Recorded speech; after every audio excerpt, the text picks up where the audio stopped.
گھر سے باہر چلا گیا تھا۔ میں صحن میں نکل آئی تھی، چارپائی پر بیٹھی سامنے آم کا درخت تھا، اسے دیکھ رہی تھی۔ اس میں اب پھل نہیں آتا تھا، وہ کافی پرانا درخت تھا۔ بیٹھے بیٹھے مجھے اس درخت سے بھی وحشت ہونے لگی۔ مجھے محسوس ہوا کہ اس درخت سے ابھی کچھ نکل آئے گا جو مجھے کھا جائے گا۔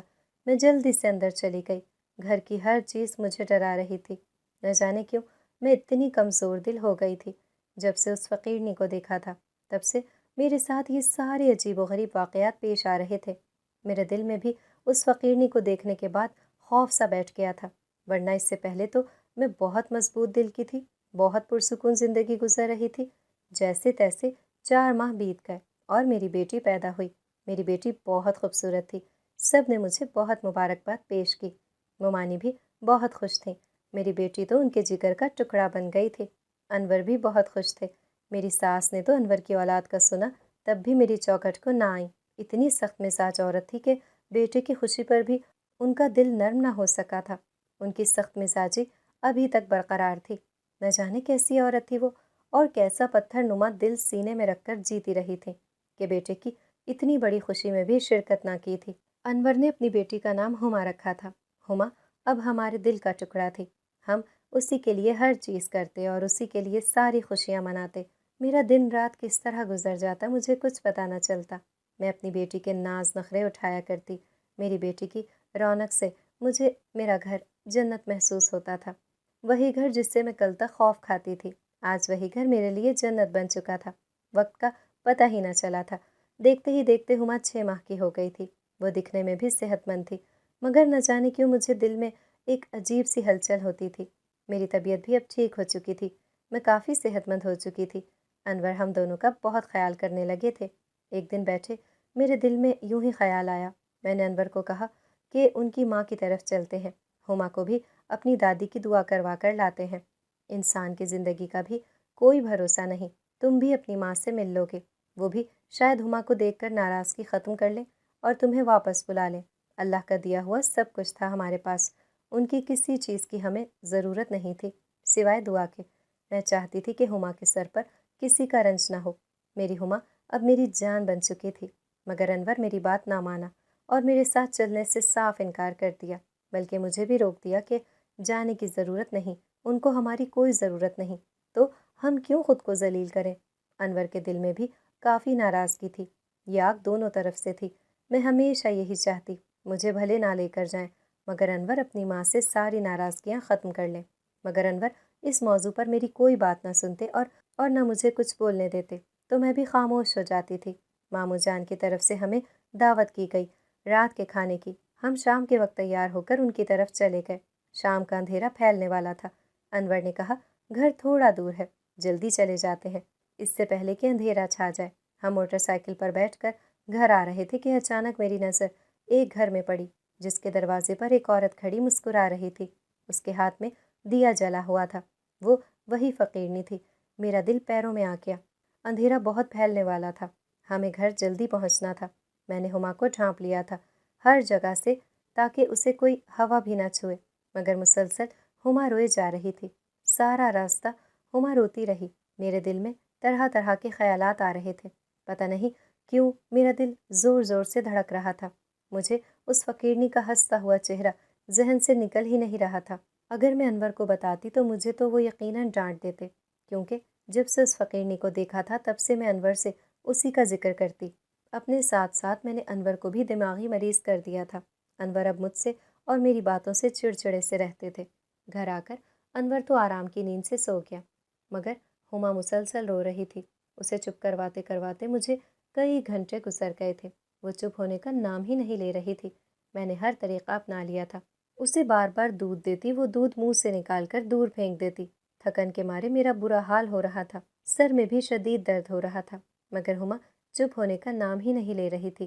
میں نے چارپائی میں جھولا باندھا، اسے اس میں لٹا کر بڑے بڑے جھولے دینے لگی۔ کتنی ہی دیر گزر گئی، ہما کا وہی حال تھا۔ بالآخر رات کے 12 بج گئے، پھر جا کر ہما تھک کر سو گئی۔ وہ آرام سے نہ سوئی بلکہ تھک کر سو گئی تھی۔ میں نے سکھ کا سانس لیا اور انور کے ساتھ سونے لگی۔ ابھی صرف 2 گھنٹے ہی گزرے تھے کہ اچانک میری آنکھ کھلی۔ کوئی مجھے زور زور سے میرے نام سے پکار رہا تھا، مہرین باہر آؤ۔